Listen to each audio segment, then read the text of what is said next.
Tom, welcome to the show. I'm really excited for our conversation today. You're the CEO and principal of Capital Wealth Management in Connecticut with more than 25 years in the financial services industry. And I'm really excited to talk to you about your book and your experience buying financial services practices and this view you have through the lens of martial arts strategies. Your book is called The Zen of Business Acquisitions. How did you come up with the idea for the book? Well, thanks for having me, Laurie, and it's a pleasure to be here.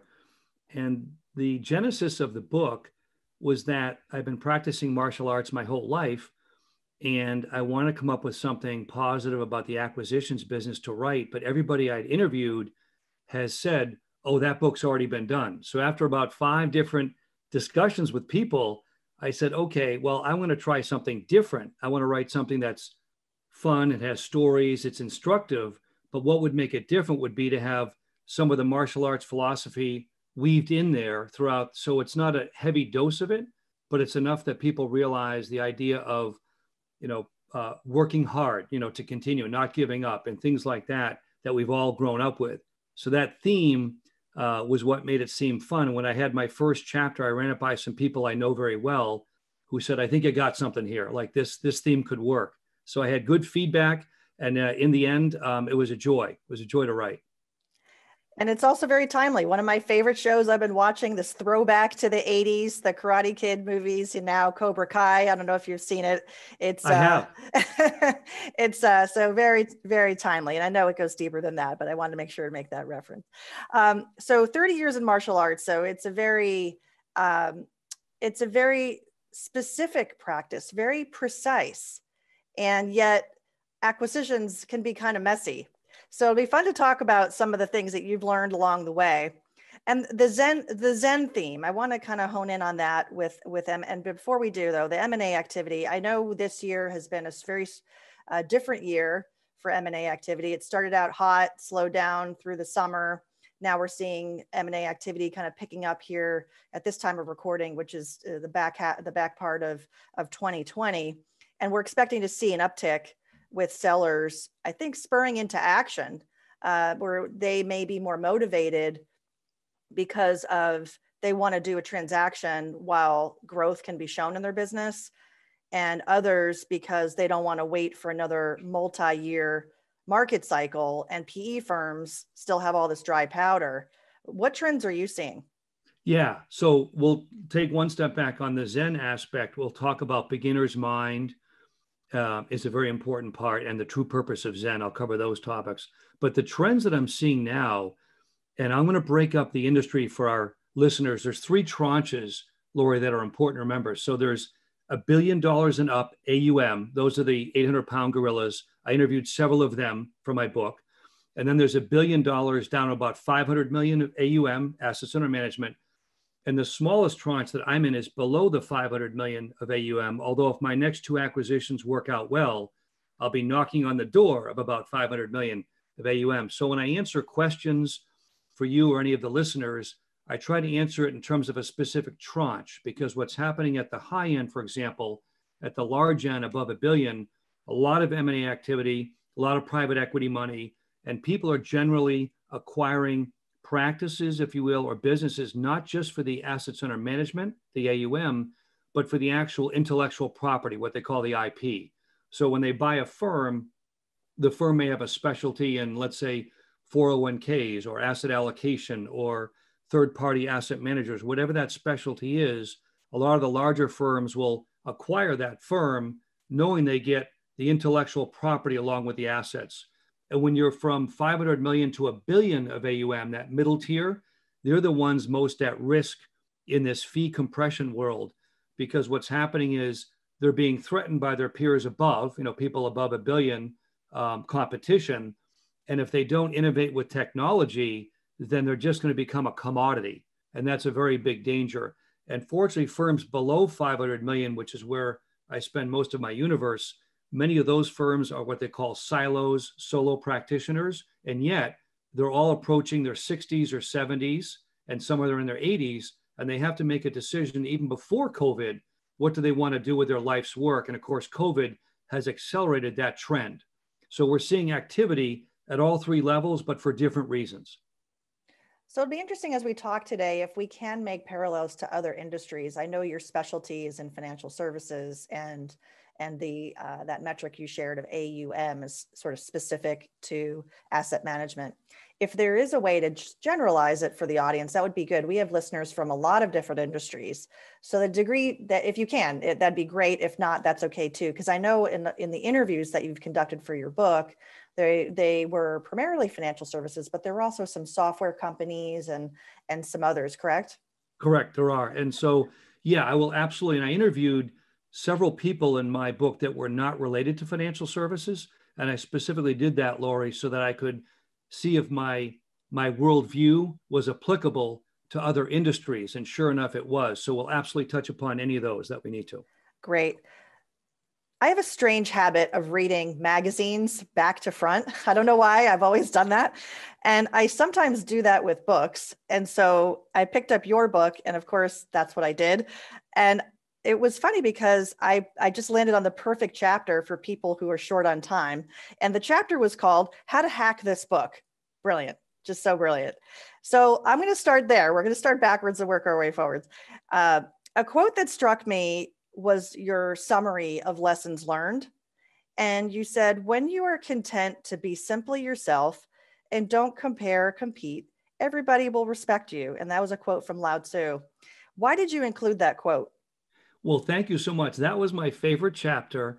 And I will say the publisher, I give Georgetown University, New Degree Press, all the credit for that, is they said people are so compressed for time. They want to know, get to the meat of the book, what's in it. So why that quote resonated with me is across many different industries, whether you're a plumber, electrician, or one of my local guys that runs a car wash in town. I interviewed Mike, in the book. Everybody had this sort of mania. One of my chapters is acquisition mania. Everyone thinks you have to acquire and merge to get bigger. And certainly, if that's your goal in life and if you're good at it, I say all the power to you. But I also felt that people were being pressured to do deals and sometimes jump into a bigger swimming pool they weren't ready for. And so this idea of being content, if someone has 500 million of assets, that's a good size firm. And they shouldn't feel sort of inadequate that they're not at $1 billion. If someone has 250 million of AUM, that's a really big achievement. And so they might think, wow, I don't manage 10 billion. And I wanted to give people a sense that wherever you are, this book can take you to the next level, but don't be dissatisfied where you are, because to survive in this business or any business for 5 or 10 years, you should recognize that as a success story in and of itself. Yeah, that's great. I want to talk about the yin and yang and the significance of that. I think in the world of acquisitions, if you are a seller, you want to think like a buyer, right? Because you want to sort of put yourself in those shoes. And likewise, if you're a buyer, you have things that you care about. So can you share what you believe buyers are looking for? Yes. And that one of the chapters I had in there, I had researched a gentleman, a firm, FP Transitions, who had done over 10,000 evaluations, for acquisitions. And so they're one of the experts I sought out. And buyers today, as opposed to even 5 years ago, Laurie, are looking for a few key aspects. Okay. They're looking for, if they're a larger firm, a cohesive team, right? A team that works well together. They're looking for a company that has instituted technology well. As simple as we all may have seen this. When you go to your dentist or doctor now, you would get a text when you're in the parking lot, right? And you have to tell them I'm in parking lot slot number 9, and they would come out and test you for COVID, or they would do a temperature check. Think about all the different ways we've had to adapt for COVID and take that same theme.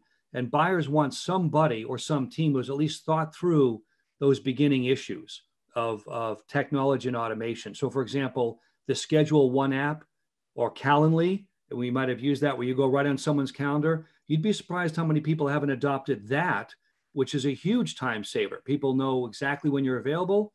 They can schedule their time. So that's number one. Number two, they would love to have a team or a company, that has a mission or a vision. They want somebody who really is out there every day with a conscientious way of doing business, not sort of random or haphazard. So I just use my local car wash guy as an example. He said, we want your cars to be the cleanest in town, right? Simple mantra, but he's in competition with all these new car washes that have these monthly passes. I don't know if anyone's seen them in their own town, but you'll see a lot of these car washes are opening up because the private equity money got in their business.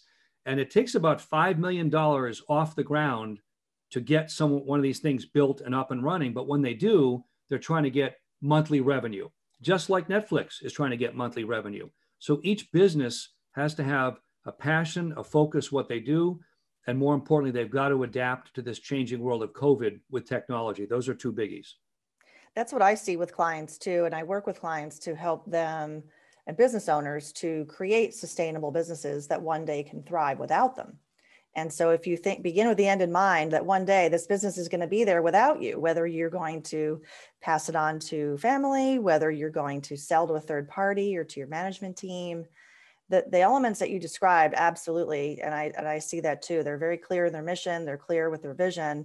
They're conscientious. They have great relationships with their customers. The growth potential and the financial performance needs to be there. That's sort of like table stakes, right?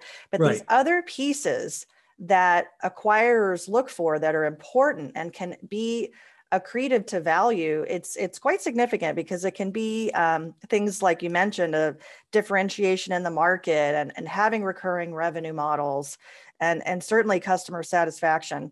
My experience with a company was we had a lot of customer concentration and it was a big, big risk to us. And companies get very comfortable when they have one particular customer that they're so deep in a relationship, but it's 40-50% of their business. And while that might look great on paper, in practicality, it's very risky to the buyer.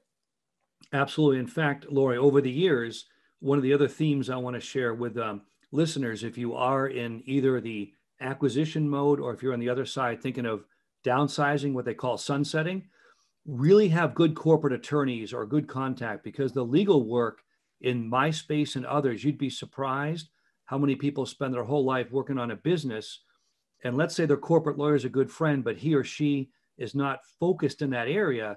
You don't want those documents to reflect somebody who's sort of a part-timer, in that line of work. I just want to mention that because one of the big things that we bring to the table, we've had so many deals over the years. We know all the legal paperwork inside and out. So the buyer on my side has it. The seller doesn't have to go and recreate the wheel. That's an important aspect of it. So just as a note to everyone, you really want to have good legal counsel at the right time. Yeah, absolutely. It's important to surround yourself with great advisors when you need them. And some companies have established relationships with lawyers and accounting firms that are, again, deep, positive relationships, but they might not have the expertise when they're talking about a sale or when they're talking about an acquisition or they are looking to transition their company. So that's a good call out. One of the other things, Tom, that you wrote about in the book was culture, and the reference most people know of the importance when you're buying a home is location, location, location, right? Or you're buying an existing property. And what you said about culture was culture, culture, culture, and how companies need to mesh instead of match. What did you mean by that? Excellent. Yes, culture. If the listeners take anything away from today, it's that if you're buying or selling and that culture with the owner or owners is not really fluent and sort of seamless, you really have to have the red flags come up early. And I mean that by you don't necessarily have to have an identical person that's going to take your business and do exactly what you did. In fact, some people would argue that if you try to find someone that does exactly what you did, then you're not ready to let go.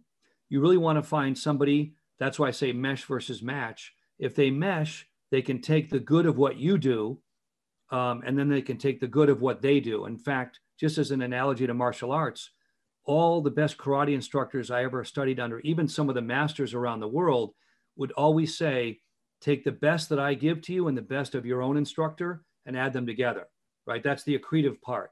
And they would also tell you, we're all human, ignore the worst aspects of teaching that you were taught, because everybody is going to be taught sometimes things that are incorrect. So from an analogy from a buyer standpoint, I'm telling the seller, when I'm looking to acquire you, I'm going to take all the good things that you did for your clients and replicate them in some fashion, but also add all the things that we do. And if you're the seller, you want to be able to have somebody say, I can pretty much check off all the boxes on what you do, but I'm going to add something, a special sauce, that you haven't seen before. And that way the clients get this feeling of, oh my gosh, this was a great move for both parties. Yeah, definitely. And buyers are looking to essentially reduce risk and increase the chances that this acquisition is going to work out, whether it's an add-on, whether it's a strategic acquisition to consolidate in the market. There's lots of reasons why a buyer would look to acquire a new firm. And there's lots of challenges because you don't really know. This is a big guessing game. You're doing all the analysis, you're working all the numbers, you're doing all the due diligence to make sure it's working out as the buyer. And so I'm sure you've seen along the way some difficult acquisitions. And I was wondering if you could talk a bit about that. You included a chapter on that in your book. How do you sniff out misalignments? Yeah, that I would tell, again, another takeaway. One of the favorite quotes I heard in the book, someone said, the best deals are the bad ones you never do, right? And again, I mentioned this, I probably looked at over 100 firms in the past decade. I'm working on numbers 8 and 9 right now. They're going to be staggered, right? So if that gives you any idea, and I probably have talked to more than, a few hundred people, but in terms of due diligence, over 100. So number one, I like to start off with a confidentiality agreement, and you'd be surprised how many people, if they're not comfortable signing that early on, that just tells me they're either new to the process or they're not comfortable sharing information, which is fine, but clearly that means you can't get in the weeds with due diligence. And I'm sure almost every company, whether you run a manufacturing company or a service company, right, it all comes down to profit and loss, balance sheet, income statement. So I want to make sure that any seller gets comfortable. And if they're not, again, it doesn't mean it's not a deal killer. It just means either they've never been through this before, which can happen. They can be the first time. But if they have been through, let's say, several different potential suitors and they've turned them all down, that's usually a good warning sign that either they're not ready or that all those people have been pushing. So number one, documentation, right? If they're comfortable signing confidentiality. Number two, you really want to get a sense, a big one is, what are their plans from the day they start talking to the day after the acquisition is done? When everything is done, paperwork signed, are they planning to, typically if you're in New England, go to Florida for a good part of the year and spend time with their spouse? Do they want to do more charity work? If they don't have solid plans for what they want to do, I've learned looking back, I could have saved myself a lot of time by not forcing the issue along because they weren't ready, right? They had nothing to replace that time with. So there's a term called rich and ready, right? Or that's one of them, is that someone has enough money and they're ready to do it. They're ideal. But sometimes people are, poor and tired and they haven't worked hard enough. So you have to figure out where in that spectrum they are through conversations and meetings. Yeah, and it could be anywhere in between. I liked the matrix you had in your book, which is on the X and Y, right? Sort of the trying to figure out when is the seller ready to sell. So you have financial readiness and you have the mental readiness. Correct. And especially now, the tired, maybe they're not poor, but maybe they are tired. And my comment earlier in this conversation was, maybe they're seeing that they don't want to go through another market cycle. We went through 2008, 2009, here we are, 2020, and they just don't want to go through that. So that readiness might be, hey, the time is right now. And given the numbers of where they are with COVID, and if it's depressed maybe it's depressed their valuation a bit. And so I don't want to go too deep on valuations. I know there's a lot of variables there, but that might be something that in the due diligence process, there's a little bit of the COVID forgiveness, and it's more about what's the potential of this business going forward. Financial services is very specific, but you have companies, let's say maybe in the energy space, or if you have retail hospitality, certainly healthcare. Some of these industries are doing better than others right now, but what's the longer term picture? And I think one thing that we've seen is certainly the essential business. What is that definition? And is it a short term kind of spike right now for those businesses, or do they have likelihood of those numbers to continue? So there's a lot of question marks, a lot of dynamics right now. Right. And I think for everybody, depending upon what business you're in, I've always said the sooner you start with a theme or a process, the better. The best succession plans are the ones that are 5 to 10 years. Believe it or not, they really take a long time. And I'm working on that with my own firm in one capacity. And I think that's really important for people to realize.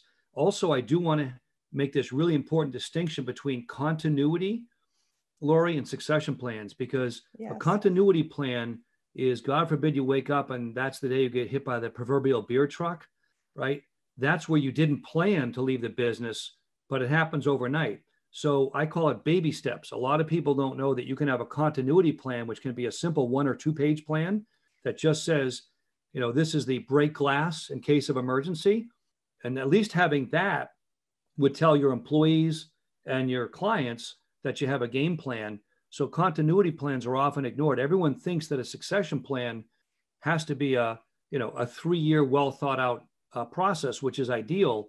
But the succession plan is more of a 5 or 10 year cycle that you really want to make sure you've thought it through. But the continuity plan is the emergency plan. And you actually should have both. They're 2 different plans. So oftentimes when I'm working with a seller that may take a year or 2, I actually have them build the continuity plan in case something happens to them so that their spouse is taken care of. And then, of course, on the day we sign the actual agreement, the continuity plan goes away because now we have the succession plan. So really key component. People assume they're lumped into one, but they're not. Yeah, and it's a great point. For continuity plan, on another episode, I had a guest who was in the insurance space, and we talked a lot about that. It could be death, divorce, any number of issues that can be very disruptive from a continuity standpoint, and those should be proactively addressed, because otherwise, for the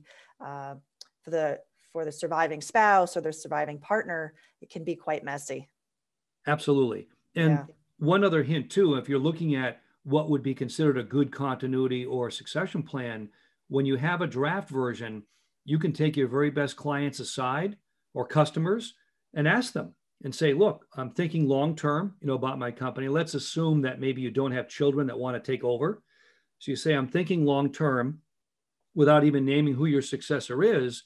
Say, I've been thinking about this might be my process. What would you, Mr. and Mrs. Client or Mr. and Mrs. Customer think of this? And believe it or not, your top 5 or 10 customers or clients will tell you everything you need to know, right? Because you'd want them to say either, wow, I want you around forever, but if you weren't, this would work for me. Or conversely, as one top producer told me, his first run at it, his top client said, no, this is a terrible plan, and I wouldn't stay with your firm if you passed on. So that was his big indication to fix it, and he did.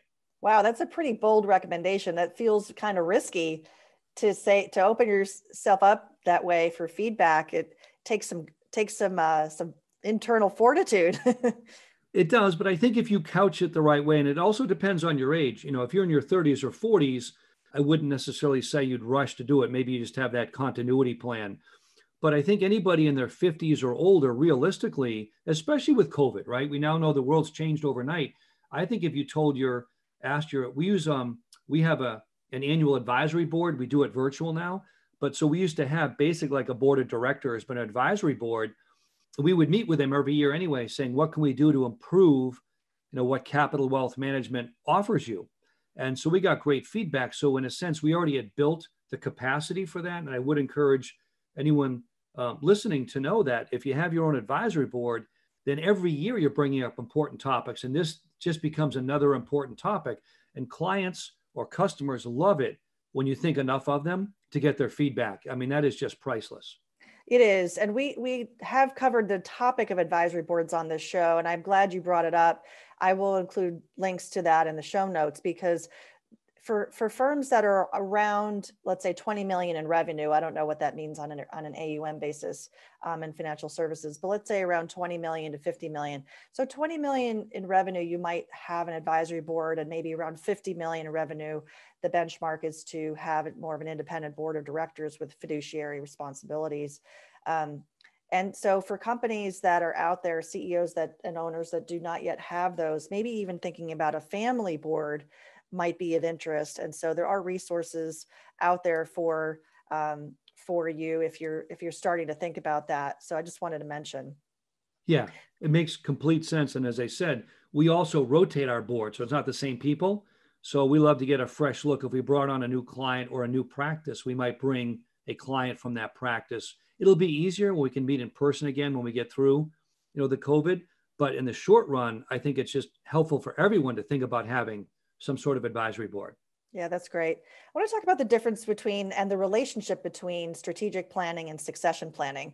I work with clients on strategic planning, and a lot of times it does segue into succession planning, because what my focus is working with clients to build value in their company over time so they can one day thrive without them. So in that future, like you said, whether it's 5 years, 10 years, down the road, they're envisioning some transition. Let's work on that now so that you get to the point where you have options. And so for me, succession planning is really key, and it dovetails so nicely with succession planning. What's been your experience with that? Well, yeah. So I think I've found over the years that I've done this, now coming on year 15 or 16, is that, believe it or not, when someone creates, at least, again, this is definitely specific for financial services because I can't comment on other industries, but as soon as these advisors created this succession plan, what always happened? And I will say intuitively, I thought it might happen on my first acquisition that was 15 years ago. But ever since then, as soon as clients and customers realize you've built, a second generation, if you're a firm, what happens? You collect more assets. And every time I'm stunned to realize that these sellers, if you will, are saying, oh my gosh, ever since I told people about this succession plan, people open up their wallets and say, well, I had another account here at a major firm. Or that's because they now realize, because they were not officially telling the advisor this, but in the back of their mind, they're like, wow, Mr. or Mrs. Jones is getting older and they're healthy, but I don't want to put all my eggs in one basket. And now when they introduce that person to our team or another firm, if they're going with another firm, that firm says, oh my gosh, yeah, we're going to be your backup. And so then the clients and customers feel comfortable saying, wow, I don't mind if you've done a good job with my assets and been a good steward. I don't mind turning over more to you because you've demonstrated you're thinking beyond, right, the next 5 or 10 years, maybe the next 20, 25 years. So that's a huge plus. And the second thing, honestly, is for family, spouses, and children. A lot of times they're really, and I'll say mostly it's dad, but sometimes it's mom, right? They're really at peace to know that mom or dad created this backup plan so that they're taken care of. And I don't mean always it's money. They just want to make sure, because the business often occupies such a big part of people's lives, that they want to make sure that the family is taken care of. You don't want to be the shoemaker's kids, especially if you're in wealth management or if you're a law firm, right? Telling people to get their wills done. You want to make sure you're getting your own for your own firm. Right. And having a view of the long game. It's a point that you emphasize in the book. And we said we would come back to the beginner's mind concept. And maybe this is a good transition for that. I think the long game in all of this as a business owner is something about you win by being proactive, I think were words in your book, and that you've been astounded by people who just were not letting go, right? They've kind of worked themselves to their grave, unfortunately. Yes. They've ignored their health or their job, their focus was so, they were internalizing, and so it affected their health, it affected relationships. They became so intertwined from an identity standpoint that they just couldn't separate. And you included this Zen proverb, which I just loved, which is let go or be dragged. Yes, thank you. So the two things, and that is a big influencer. I think for all of us, by the way, if you think about life in general, and I've gotten this through yoga practice too. You know, I'm a more of a beginner in yoga, but I've realized that a lot of times when you're in the middle of a martial arts or a yoga practice, you are letting go. You're focusing on, let's say, that posture, or in martial arts, that kata. And I think especially today, right, where everything has been, we've been cooped up more than we probably ever have been. You need to learn to let some things go. That doesn't mean give up, by the way. Letting go does not mean give up. And letting go also means, you know, there's a famous, I love this famous Buddhist joke. They said, you ever hear about the vacuum, you know, the Buddhist vacuum? They go, what's the Buddhist vacuum? It has no attachments.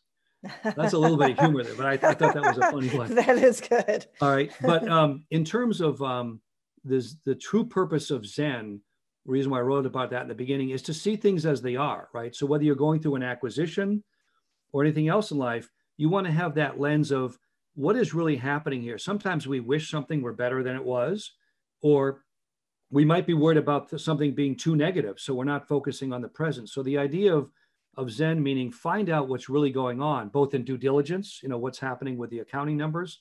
So that was one aspect, is not to fool ourselves with some grand plan that we're going to, I'm going to buy 10 companies a year and blah, blah, blah. And all of a sudden that's not reality. And then the other aspect I love was the beginner's mind aspect I wrote about. The best analogy for us in martial arts, when you're a white belt, you don't know anything, and that's good. You come into the dojo or the training hall and you're a beginner. So you should have an open mind. And there's a joke among martial arts people that said the most dangerous person to spar is a white belt, because they don't know anything and their arms and limbs are coming at you from all directions. And so we often say it's good practice because you don't know what's going to happen.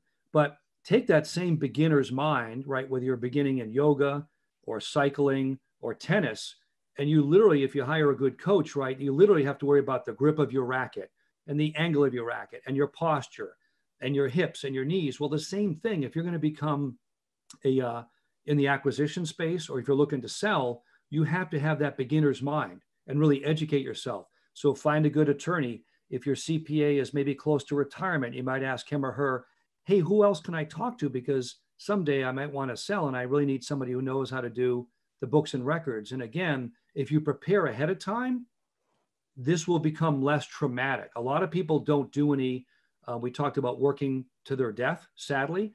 And part of it is no one ever gave them a roadmap. Okay, what are the next steps? What do you need to do to let go so you can enjoy your life, enjoy the fruits of your labor, but also make sure your clients are taken care of? So again, the beginner's mind says, approach it like you were taking tennis or skiing lessons, and you're going to have to learn, you know, all the steps along the way. And then the true purpose of Zen, as I mentioned, was seeing things exactly as they are and not sort of building them up in your mind. Right. Well, there's a couple of core things there. One is for people to have a vision for what's next. If they do have a desire to do something else, whether it's to go run another company, start another company, to go sit on the beach and drink Mai Tais, travel the world once we're all allowed to, you know, things of that nature, spend more time with grandkids, maybe get remarried, you know, whatever it might be, people excited for their next. And I think that's really critical, because if they're not, and if they are still around the business too, I think that's another dynamic. There's a friend of mine that we've talked about this as an issue with his company. He's an outside hire, and the founder is still around as the chairman, but is very involved in the business, in the details, and is maybe too involved and causing some issues there. And how do entrepreneurs separate? And so when they're selling and there's maybe a transition within the next with the buyer, do you see that there's issues in that transition, or is it usually at the close the key owner is out at that point?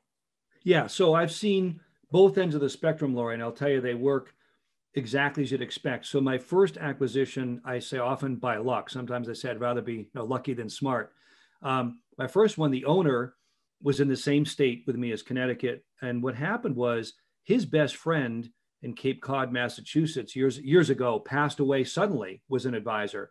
And the spouse tried to get in the office to get the files.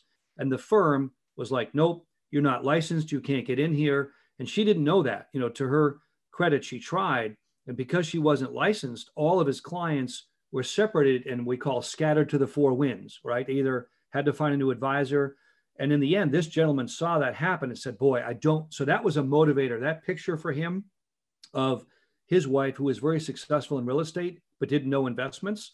So he said, I don't want my life's work. So in that case, it was perfect because he was motivated. He had a game plan. They wanted to move to Cape Cod. And I say lucky for me because that worked exactly the way it was supposed to work. And then since that time, as we find out, I've had other acquisitions or potential ones where the owner couldn't let go. I literally had one, a gentleman from another state, New England, on the day of closing, came to my office in Glastonbury, Connecticut, sat there. I could see by his body language something was wrong. And he said, I can't sign. I said, okay, if you're not ready, we can put this off. He said, no, you don't understand.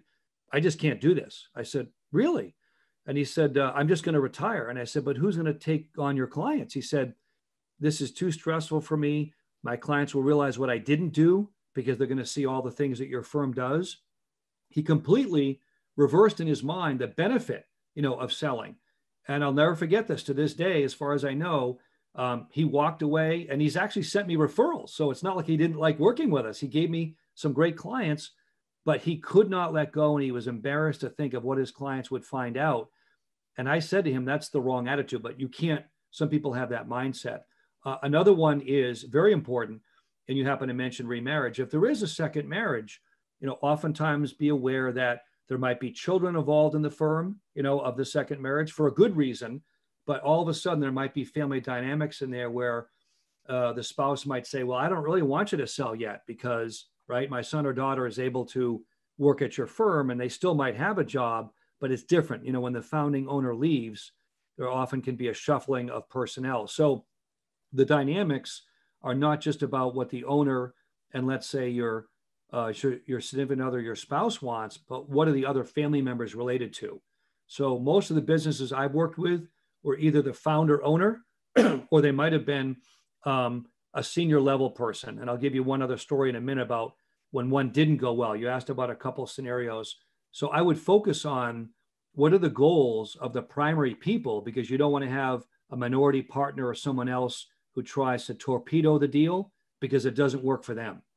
So that would be important to be aware of. Yeah, you certainly want to know who all the key parties are to avoid those torpedoes for sure. Absolutely. No, those are all great insights. I want to kind of wind down with favorite quotes. There's so many in this book, and I was including them in our discussion today. And I'll mention one more, and then I'm going to ask you for yours. So I know you've probably got a whole list here, but in the book, you talked about the value of having a business coach and having coaches around you, advisors around you. And you even just referred to that, now in terms of experiences. And suggested that people add coaching to the top of their to-do list. So I couldn't agree more. And it sounds like you've been a great coach for people, and I enjoy doing that as well. And the quote that you included about learning from others was, the older I get, the less I know. What do you think that really means for business owners? Is that something that you think they can relate to? I do. And I will give a shout out to both Strategic Coach and Ron Carson, two of the different programs I've been involved with. What I mean, that's the white belt attitude, is what happens is the older I get, the more I realize there is to know. And I had a great quote, I think it was from Ron, but he said, I've learned I'd rather be the librarian, not the library, right? I want to know where to get the information. I don't have to be the library anymore. And that was a great quote that Ron shared with me. So what I'm saying is, especially like when I wrote this book, I mean, I interviewed so many people, even some that didn't make it in the final, cut of the book. There were so many chapters. The publisher said, no way, you gotta cut this thing down. And I said, oh my gosh, but there's all these great stories, And so the more I get into this, the more fascinating it is. And the more I realize for all of us that I keep learning. And I think that's what I call the white belt attitude, or the beginner's mind is. And if you don't have that attitude, especially during COVID, I think you're in really danger of sort of going down a tunnel vision and not really exploring all the possibilities that you or your firm or subsequent owners might have. I mean, there's a big, big world out there. Yeah, absolutely. So we covered a lot of quotes today, but now, of course, I'm going to ask you the question, if there's any remaining favorites that you have about entrepreneurship that you'd like to share. Well, there's two. I mean, there's more than two, but I couldn't resist. So one is more of a practical one from Buddha, and it said, three things cannot long remain hidden: the sun, the moon, and the truth. Right? And that resonated with me, Laurie, because in life, as in business, right, you can't hide the sun, you can't hide the moon, and truth, the truth about your business, let's say in due diligence, or the truth about where you're going with the business. So I love that one because it obviously was from a long time ago, that quote, but it resonated with me as something simple like the sun, the moon, and the truth. But a better one in terms of just modern day is Chris Voss, is a former, is a well-known speaker, has got some books out, a former FBI hostage negotiator. So talk about when the pressure's on. And he said, prepare, prepare, prepare. When the pressure's on, you don't rise to the occasion, you fall to your highest level of preparation, right? So, because we're always taught about you'll rise to the occasion. And his point was, no, it's like going to the gym every day or preparing. You're going to default to the highest level of preparation. And I love that one because it is true. Whether it's you're driving down the road and you have to slam on the brakes, right? You're going to react. Same thing with business. If you want to get good at acquisitions or succession planning, you've got to prepare. You've got to get knowledgeable, listen to podcasts, right? Get yourself up to speed because there's a lot of information out there. So hopefully that's a quote that I love that's more modern. I love it. Thank you, Tom. How do people find you online? So website, easiest one. I'm on LinkedIn as well, Capital Wealth Management on LinkedIn. There's also www.capitalwm.com in Glastonbury. I'm also on Amazon under Tom Hine, Hine. I got the author out there so they can check my author bio on the Zen of Business Acquisitions. So a few different ways to find me. And more importantly, I just want to share some good knowledge for them. And if I can prevent them from making any bad mistakes, it was all worth it. Wonderful. That's a great mission. I love the title of your book. I love what it's all about. Tom, thanks so much for being with me today. Well, thanks, Laurie.